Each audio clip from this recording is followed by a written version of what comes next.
এবার কিছু যদি তোকে বলে সোজা আমাকে এসে বলবি, তারপর দেখব আমার মেয়েটাকে কিছু বলার সাহস ও কি করে পায়। এবার আমিও হেসে উঠলাম, ফুপিকে আলতো করে জড়িয়ে ধরে বললাম, ঠিক আছে বলবো, এবার সত্যি অনেক দেরি হয়ে যাবে। গেলাম আমি ফুপিকে কথাটা বলে আর দাঁড়ালাম না ওখানে। ভাবতে লাগলাম ঠিক কতক্ষণ আগে রিফাপু আমাকে জামাটা হাতে ধরিয়ে দিয়ে জলদি করে নিচে যাবার জন্য বলে গেছে। উফ, ওই বজ্জাত লোকটা যদি সেটা কাউন্ট করে তাহলে আজকে আমি শেষ। কি হবে এখন আমার? কে বাঁচাবে আমাকে? না, আমি আর ভাবতে পারছি না। এখন তো যান বাঁচানো আমার জন্য ফরজ।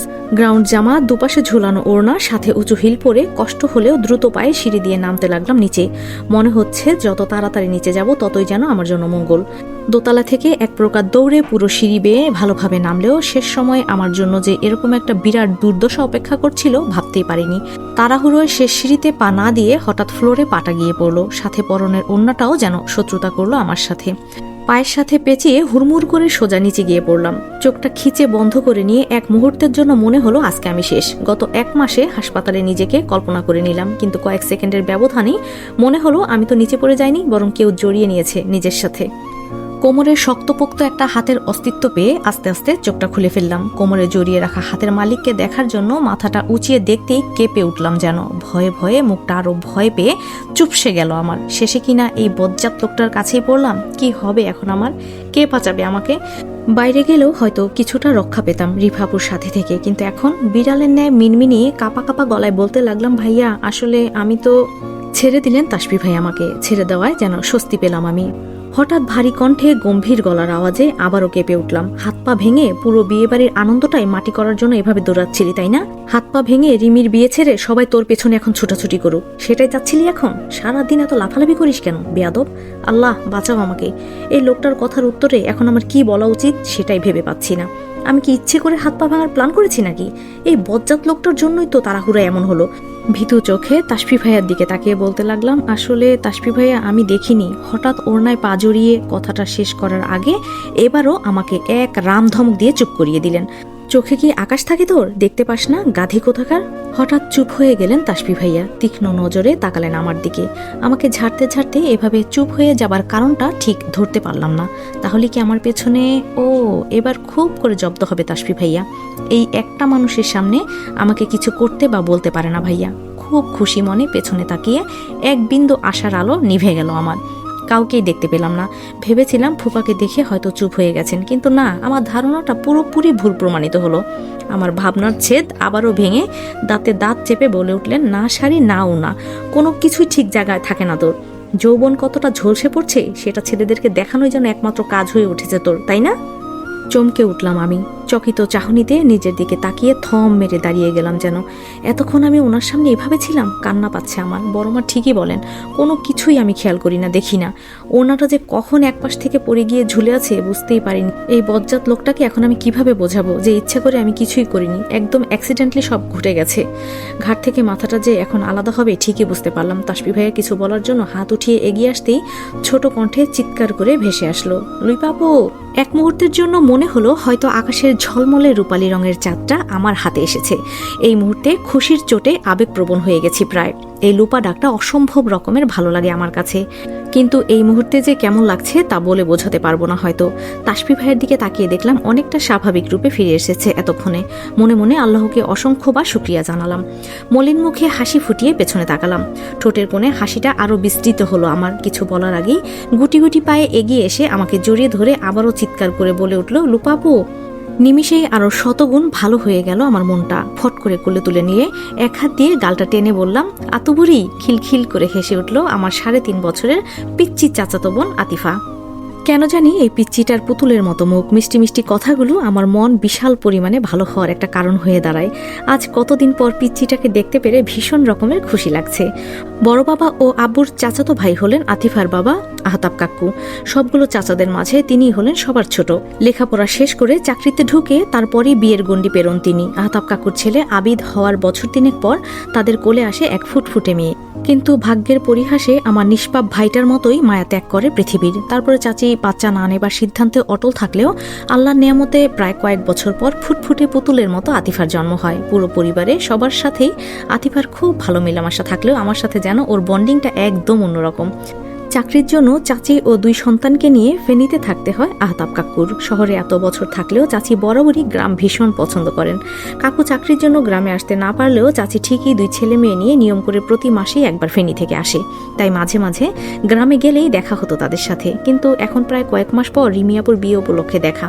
আতিফাকে দেখার পর অনেক আবেগপ্রবণ হয়ে পড়েছি যেন। ওর গালে হাত রেখে বললাম, কেমন আছো আতিফা বুড়িটা? আমার কথা শুনে তার ছোট ছোট অস্পষ্ট আধুবুলিতে বলে উঠল, খুব ভালো। পিচ্ছির কথাটা শুনে জড়িয়ে ধরে ওর নরম গালে গভীরভাবে একটা চুমু খেলাম। তারপর আমার গালটা ওর দিকে বাড়িয়ে দিলাম। আমাকে একটা আদর করে দিবা না? সাথে সাথে আমার গালে, কপালে, নাক সহ পুরো মুখে চুমুতে ভরিয়ে দিল আতিফা। সত্যি এই মেয়েটার ভালোবাসা মাঝে মাঝে ভীষণ অবাক করে দেয় আমাকে। আমিও গভীর করে আরো একটা চুমু দিলাম ওর গালে। দুজনেই খিলখিল করে হেসে উঠলাম। উফ তাসফি, তোর কপালে এগুলো নাই, কন্ট্রোল কর নিজেকে। তাসফি ভাইয়ার ধীর কণ্ঠের কথাটার কিছু কানে আসতেই চুপ হয়ে গেলাম সাথে সাথে। এতক্ষণে তো ভুলেই গেছিলাম এই বজ্জাত লোকটাও এখানে দাঁড়িয়ে আছে, কিন্তু আতিফার সামনে আমাকে কিছু বলবেন না উনি, এতেই শান্তি। কতটা বজ্জাত হলে বাচ্চা মেয়ে আমাকে একটু আদর করলে তার হিংসা হয়, যে এভাবে বলতে পারে ভেবেই রাগ হতে লাগলো আমার। আমাকে অনুসরণ করে আতিফাও তাকালো তাসফি ভাইয়ের দিকে। তারপর শুরু হয়ে গেল আমার কোল থেকে নামার জন্য তার উদ্গ্রীবতা। আমার কোল থেকে নেমে ছুটে গিয়ে তাসফি ভাইয়ের কোলে চড়ে গেল। তারপরে শুরু হলো আতিফার বিখ্যাত আদরের বর্ষণ। হতাশ হলাম আমি। ওনাকে তো বলতেও হলো না আদর করে দেবার কথা। একটু অবাক হলাম না আমি, বরং আরো রাগযুক্ত হলো তাসফি ভাইয়ার উপর। গত 6 মাস আগে কোনো জরুরি একটা কাজে ফেনী গিয়েছিলেন তিনি। সেখানে 10-12 দিনের মতো থাকতেও হয়। আহতাব কাকুর ওখানে উঠেছিলেন। তারপর থেকেই আতিফার সঙ্গে ওনার বন্ডিংটা ঠিক আমার মতোই গড়ে উঠেছে। মাঝে মাঝে মনে হয় আমার থেকেও বেশি। এটা মনে হতেই আরো এক ধাপ রাগ বেড়ে যায় ওনার প্রতি। তাসফি ভাইয়া আমার দিকে তাকিয়ে বাঁকা হেসে আতিফার দুগালে আমার থেকেও গভীর করে চুমু দিল। তাও কোথায়, আমার ঠোঁটের লিপস্টিকের দাগ যেখানে স্পষ্ট ঠিক সেখানটায়। তারপর আমার দিকে তাকিয়ে আবারও ওনার সেই বিখ্যাত বাঁকা স্টাইলে হেসে উঠলেন। এই হাসিটা হাজারো মেয়ের মন কাড়া হলেও আমার এই মুহূর্তে ঠিক সহ্য হলো না। ভেতর ভিতর জ্বলে উঠলাম যেন। আতবুড়িটা আধো আধো কণ্ঠে তাসফি ভাইয়াকে বলে উঠল, তাফি ভাইয়া আমার চকলেট কোথায়? আতিফার কথায় ওর দিকে ফিরে তাকালেন তাসফি ভাইয়া। ওর গালে একটা হাত রেখে বললেন, আতবুড়ির চকলেট চাই তাই তো, এক্ষুনি এনে দিচ্ছি। কিন্তু তার আগে তো নতুন বউকে হলুদ লাগাতে হবে তাই না? আতিফাও মাথা নাড়ল তাসফি ভাইয়ার কথায়।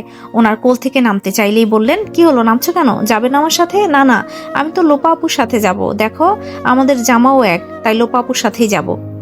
চকচক করে উঠলো আমার চোখ দুটো আতিফার কথায়। উফ, এই মুহূর্তে আমার মনে হচ্ছে জিতে গেছি এই বজ্জাত লোকটার থেকে। তাই তাড়াতাড়ি করে হাত ধরে টেনে নিয়ে আসতে লাগলাম ওকে তাসফি ভাইয়ার থেকে। বললাম, ছাড়েন ওকে, দেখছেন না ও আমার সাথে যেতে চাচ্ছে। এমনিতেই দেরি হয়ে গেছে, আর এখন আপনার জন্য দেরি হচ্ছে। সেই তো পরে আমাকে আবার বকাঝকা শুরু করবেন। ছেলেদের দেখানোর জন্যই তো পেতনি সাজতে দেরি করিস, আর বলিস আমার জন্য দেরি হচ্ছে। তোর তো সাহস কম না? চরম লেভেলের বেয়াদব হয়ে যাচ্ছিস দিনকে দিন। চুপ হয়ে গেলাম আমি। মনে হচ্ছে এই বজ্জাত লোকটার গলা টিপে ধরি এখনই। ওনার জ্বালায় আজ পর্যন্ত কোনো ছেলের সাথে ঠিক মতো ফ্রেন্ডশিপও করতে পারলাম না, আর বলে কিনা ছেলে মানুষকে দেখানোর জন্য পেতনি সেজেছি। তবে হ্যাঁ, এখন অবশ্য এসব কথা সহ্য করতে শিখে গেছি, কারণ প্রায় ওনার থেকে আমার এসব কথা শুনতে হয়। আতিফা এতক্ষণ আমাদের দিকে হা করে তাকিয়ে থাকলো, এখন সেও হয়তো বিরক্ত। বারবার আমার হাত ঝাঁকিয়ে যাচ্ছে।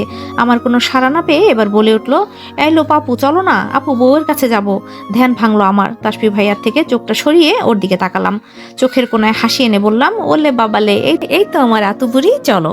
আর দাঁড়ালাম না ওখানে।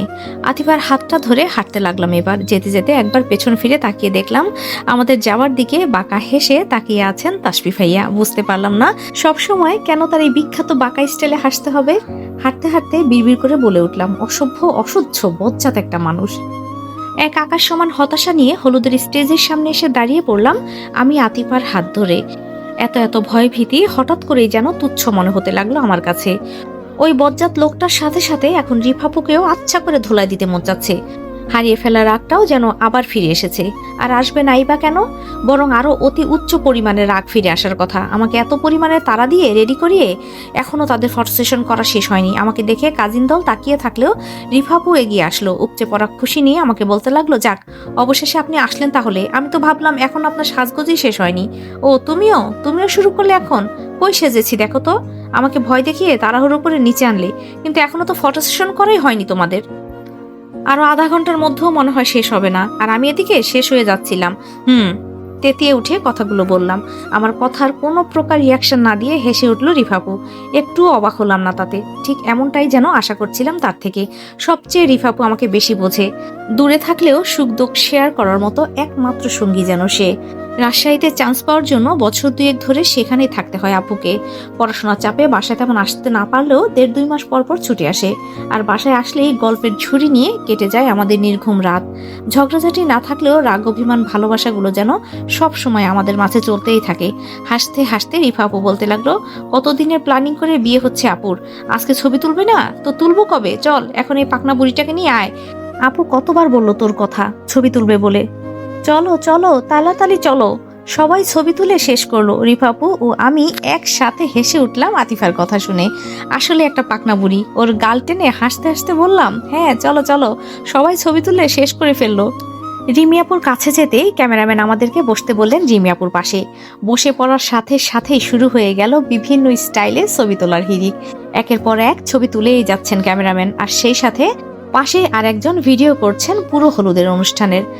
তাসফি ভাইয়া এসে উপস্থিত হতেই তাকেও আমাদের পাশে দাঁড়াতে বলল রিমি আপু। এতে কোনো প্রকার দ্বিমত না করে আমার পাশে এসে দাঁড়িয়ে পড়লেন তিনি। খানিকটা অবাক হলেও প্রকাশ করলাম না। আরো কিছুক্ষণ ছবি তোলার পর সরে আসলাম রিমি আপুর পাশ থেকে। সাথে সাথে রিমি আপুর বিশাল বান্ধবীর দল জায়গা করে নিল আপুর আশেপাশে। তাদের দেখে চলে আসতে লাগলেন তাসফি ভাইয়া। তখনই একটা আপু বলে উঠলো, যাচ্ছেন কেন, আমাদের সাথেও কিছু ছবি তুলতে পারেন, মাইন্ড করবো না বলেই লাজুক হাসলো আপুটা। মনে হয় ওনার উপর ক্রাশ নামক বাসটা খেয়েই বসেছে। সাথে সবগুলো আপুও সায় দিল ওই আপুটার কথায়। তারাও চাচ্ছে ওনাদের সাথে ছবি উঠাক তাসফি ভাইয়া। সহসাই কপাল কুঁচকে গেল আমার। কেমন মেয়ে ভাবা যায়, একটা সুন্দর ছেলে দেখলেই তাদের সাথে ছবি তোলার জন্য অফার করে বসে। তাসফি ভাইয়ার দিকে তাকিয়ে দেখি আবার ওনার সেই বিখ্যাত মার্কা বাঁকা স্টাইলের হাসি। এবার মেয়েগুলো হয়তো একবারে শেষই হয়ে যাবে হাসিটা দেখে। আপুগুলো হয়তো ভেবেই নিলে উনি রাজি হবেন, কিন্তু সবাইকে অবাক করে বলে উঠলেন, সরি আপু, এতক্ষণ তো অনেক ছবি তুললাম, এখন আর মুড নাই। এসব ছবি তোলার আলো টালো আবার আমার একদম সহ্য হয় না। যখন ভালো লাগবে তখন তুলবো আপনাদের সাথে। আপুগুলোর মুখগুলো বেলুনের ন্যায় চুপসে গেল যেন। তাদের দেখে মনে মনে হাসলাম আমি। ঠিক এমনটাই আশা করেছিলাম ওনার থেকে। উফ, যা দিল না, একেবারে ঠান্ডা মাথায় বাস যাকে বলে। কিন্তু আপুগুলোকে দেখে মায়াও হলো আমার। কি হতো একটা ছবি তুললে, কত আশা করেছিল আপুগুলো। উনি আসলে একটা বজ্জাত মানুষ। ফটো সেশনের পালা শেষ হলো আরো মিনিট 20 পর। তারপর শুরু হলো আপুকে হলুদ ছোঁয়ানোর পালা।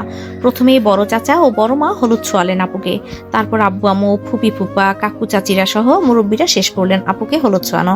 তারপর শুরু হলো আমাদের পালা। আস্তে আস্তে সবাই একটু একটু করে রিমি আপুকে হলুদের ছোঁয়া দিতে লাগলো। আপুকে হলুদ ছোঁয়ানো শেষ করে একটা চেয়ারে বসে পড়লাম কাজিন দলের সাথে। আতিফাকে সে কখন নিয়ে গেছে তাসফি ভাইয়া চকলেটের লোভ দেখিয়ে। রিফাপুও বাসার ভেতরে গেছে কিছু একটা আনতে, তাই বাকি কাজিনদের সাথেই আড্ডা দিতে লাগলাম। কিছুক্ষণ পরেই শুরু হবে নাচ গান। হঠাৎ হাতের ফোনটা বেজে উঠল।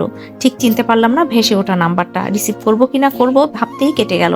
পর মুহূর্তে আবারও বেজে উঠল। ভাবলাম হয়তো পরিচিত কেউ।